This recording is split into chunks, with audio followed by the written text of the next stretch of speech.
आज हम पढ़ने वाले हैं बच्चे और बचपन इकाई 2 बचपन की संकल्पना।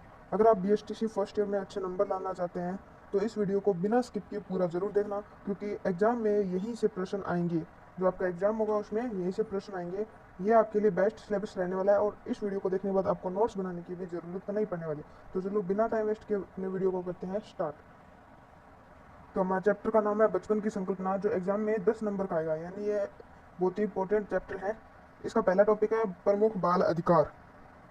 बच्चे किसी भी समाज के लिए रीढ़ की हड्डी के समान है। उनका सकारात्मक रचनात्मक बचपन भविष्य में सामाजिक आर्थिक विकास के केंद्र बिंदु बन जाता है, पर यह तभी संभव है जब उन्हें कुछ बुनियादी अधिकार दिए जाएं। यानी बच्चे हैं वो किसी भी समाज के लिए रीढ़ की हड्डी के समान है। उसका सकारात्मक रचनात्मक बचपन भविष्य में सामाजिक और आर्थिक विकास के केंद्र बिंदु से बनता है। अब अगला है जन्म लेने के अधिकार। ये प्रमुख बाल अधिकारों के बारे में बात करेंगे। पहला है जन्म लेने का अधिकार। बच्चे की मां के गर्भ में आते ही यथासमय जन्म लेने का अधिकार हो जाता है। अतः यह सुनिश्चित करना जरूरी है कि मां की उचित देखभाल की जाए ताकि बच्चा गर्भ में पूर्ण स्वस्थ रूप से विकसित हो तथा यथा समय पर जन्म ले। बच्चे के जन्म को रोकने का प्रयास गर्भस्थ बच्चों के अधिकारों का स्पष्ट उल्लंघन है और उसे कानून एक अपराध माना जाता है। जैसा कि आपको पता ही है, भारतीय दंड संहिता धारा 312 गर्भपात को एक अपराध मानती है। धारा 313, 314, 315, 316 इनमें से ऐसे प्रावधान हैं जिनमें अजन्मे बच्चे की सुरक्षा की बात की गई है। दुर्भाग्यवश अजन्मे बच्चे की रक्षा हेतु बनाए गए कानूनों को गुप्त रूप से उल्लंघन किया जाता है आज भी। दूसरा बाल अधिकार है जीवित रहने और संरक्षण पाने का अधिकार। बच्चों के लिए तो मां के गर्भ से दुनिया में अवतरित होने के पश्चात बच्चे का विकास और वृद्धि के लिए सभी प्रकार के संरक्षण का अधिकार चाहिए। सभी राज्यों को बच्चों की उत्तरजीविता के लिए किए जाने वाले उपायों व प्रयासों को प्राथमिकता प्रदान करना चाहिए ताकि बच्चे की उत्तरजीविता और संरक्षण के अधिकारों की रक्षा की जा सके। इसका मतलब यह है कि सरकार को बच्चों की उत्तरजीविता के लिए उसके प्रयास किए जाने चाहिए, उपाय किए जाने चाहिए ताकि बच्चा प्राथमिकता प्रदान कर सके, बच्चे को प्राथमिकता मिल सके। इसलिए तीसरा अधिकार है शिक्षा का अधिकार। यह बाल विकास का अधिकार है। प्रत्येक बच्चे को शिक्षा का अधिकार है, यानी जितने भी बच्चे हैं उन सभी को शिक्षा का अधिकार है। बच्चे के लिए इस अधिकार को माता पिता, अध्यापक, समाज और सरकार ही पूरा कर सकती है। संविधान के अनुच्छेद 21 के द्वारा प्रत्येक नागरिक को जीवन और स्वतंत्रता का अधिकार है। ये इंपॉर्टेंट क्वेश्चन बन सकता है। जीवन के अधिकार में शिक्षा का अधिकार भी शामिल है, यानी जीवन का जो अधिकार है उसमें शिक्षा का अधिकार शामिल है। उच्चतम न्यायालय के द्वारा एक मानव के रूप में जीवित रहने के लिए शिक्षा के महत्व पर बल दिया गया है। जीवन के लिए शिक्षा बहुत ही ज्यादा जरूरी है। शिक्षा के अंतर्गत ही बच्चों को पूर्व प्राथमिक मौखिक शिक्षा, सामान्य ज्ञान और नैतिकता का अधिकार भी दिया जाना चाहिए। नेक्स्ट टॉपिक है निःशुल्क व अनिवार्य शिक्षा का अधिनियम 2009। ठीक है, ये इंपॉर्टेंट क्वेश्चन है। शिक्षा के महत्व को दृष्टिगत रखते हुए राज्य के नीति निर्देशक तत्वों में संविधान के अनुच्छेद 45 में 14 वर्ष की आयु के बच्चों को निःशुल्क व अनिवार्य प्राथमिक शिक्षा की व्यवस्था की गई है। यानी इसमें 14 वर्ष तक की आयु के बच्चे को, यानी कक्षा 1 से 8 तक निःशुल्क शिक्षा की व्यवस्था है वो दी गई है।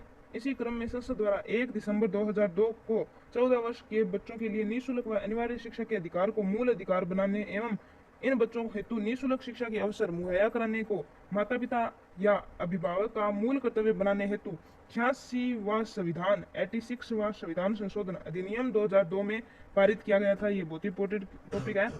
निःशुल्क व अनिवार्य शिक्षा का अधिकार अधिनियम राज्यसभा द्वारा 20 जुलाई 2009 को, लोकसभा द्वारा 4 अगस्त 2009 को पारित किया गया। यह अधिनियम 1 अप्रैल 2010 से संपूर्ण देश में लागू हो गया। भारत शिक्षा को बच्चों का मौलिक अधिकार घोषित करने वाला विश्व का 135वां देश है। यानी भारत है वो शिक्षा को मौलिक अधिकार घोषित करने वाला विश्व में 135 देश है। यानी इससे पहले 134 देशों में शिक्षा को मौलिक अधिकार का दर्जा मिल चुका था। आरटीई 2009 के प्रमुख प्रावधान कौन कौन से हैं उनके बारे में थोड़ी सी चर्चा कर लेते हैं। पहला है स्थानीय प्राधिकारी बालक की शिक्षा के अधिकार की निगरानी करेगा।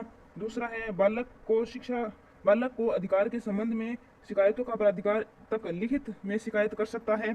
तीसरा है स्थानीय प्राधिकारी संबंधित पक्षकारों को सुनने के लिए आवश्यक अवसर प्रदान करेगा तथा सुनने के बाद 3 माह में मामलों का निपटान करेगा। चौथा है, यदि स्थानीय प्राधिकारी के निर्णय से कोई व्यक्ति दुखी है या संतुष्ट नहीं है, ऐसी स्थिति बन जाती है तो वह बाल अधिकार संरक्षण में नहीं आएगा।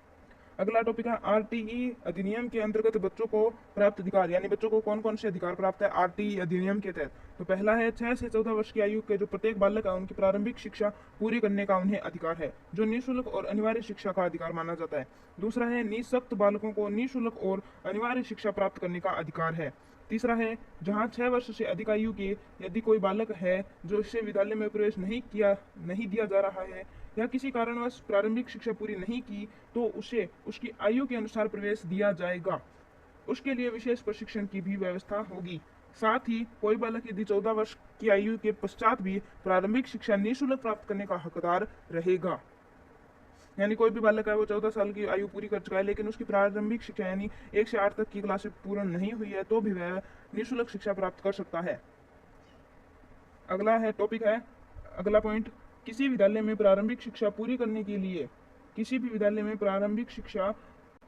करने की व्यवस्था नहीं है तो बालक को किसी अन्य विद्यालय में स्थानांतरण का भी अधिकार होता है। यदि किसी विद्यालय में प्रारंभिक शिक्षा पूरी करने की व्यवस्था नहीं है, यानी 1 से 8 तक की व्यवस्था नहीं है, मान लो स्कूल 5वीं तक है, तो उस स्कूल से दूसरे स्कूल में स्थानांतरित करने का बच्चों का पास अधिकार है। अगला पॉइंट है, बालक को किसी राज्य के भीतर या बाहर किसी भी कारण से एक विद्यालय से दूसरे विद्यालय में प्रारंभिक शिक्षा पूरी करने के लिए स्थानांतरित करने का अधिकार है। यानी बालक है वो किसी एक राज्य से दूसरे राज्य में भी अगर अपने प्रारंभिक शिक्षा पूरी करने के लिए जाता है तो उसके पास वह अधिकार है। अगला टॉपिक है आरटीई अधिनियम के तहत विद्यालय के दायित्व। अब विद्यालय के क्या दायित्व हैं वो देखो। पहला पॉइंट है कि प्रत्येक विद्यालय में उसमें प्रविष्ट सभी बालकों के लिए निःशुल्क और अनिवार्य शिक्षा की व्यवस्था करनी है। दूसरा है बालकों को प्रवेश देते समय कोई फीस नहीं लगेगी। तीसरा है यदि विद्यालय में फीस लेता है तो फीस का 10 गुना जुर्माना उसे भुगतना होगा और सजा मिलेगी वो अलग।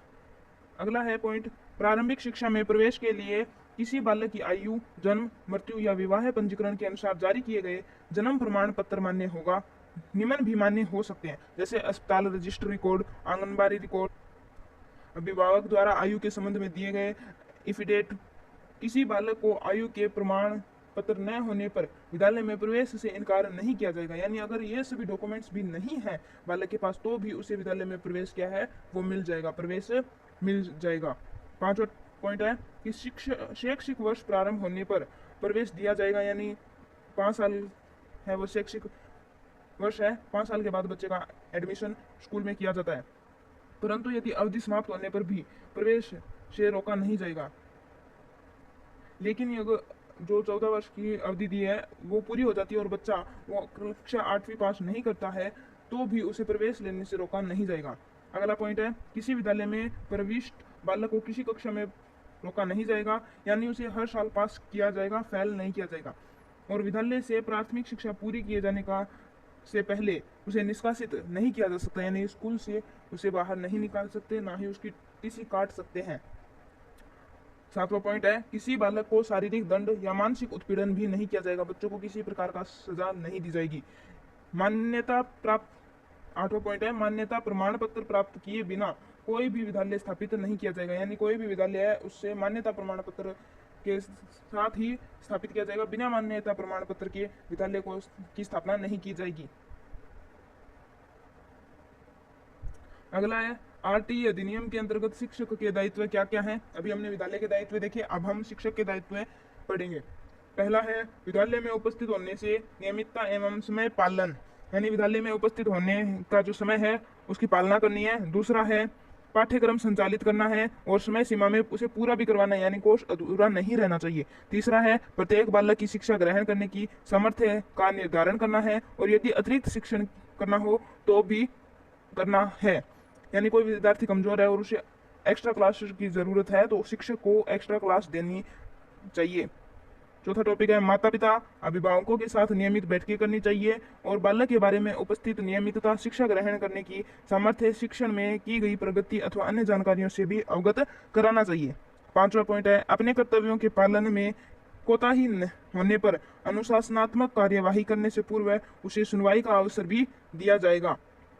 छठा पॉइंट है, छात्र शिक्षक अनुपात बनाए रखने के लिए विद्यालय में पदस्थापित शिक्षक को अन्य विद्यालय में सेवा नहीं करने दी जाएगी। यानी कोई शिक्षक है वो एक विद्यालय में काम कर रहा है तो उसे दूसरे विद्यालय में बढ़ाने नहीं दिया जाएगा, दूसरे विद्यालय में स्थापित नहीं किया जाएगा उसका पद। अगला पॉइंट है, कोई शिक्षक प्राइवेट ट्यूशन नहीं करा सकता। यानी जो सरकारी शिक्षक होता है वो प्राइवेट ट्यूशन करा ही नहीं सकता।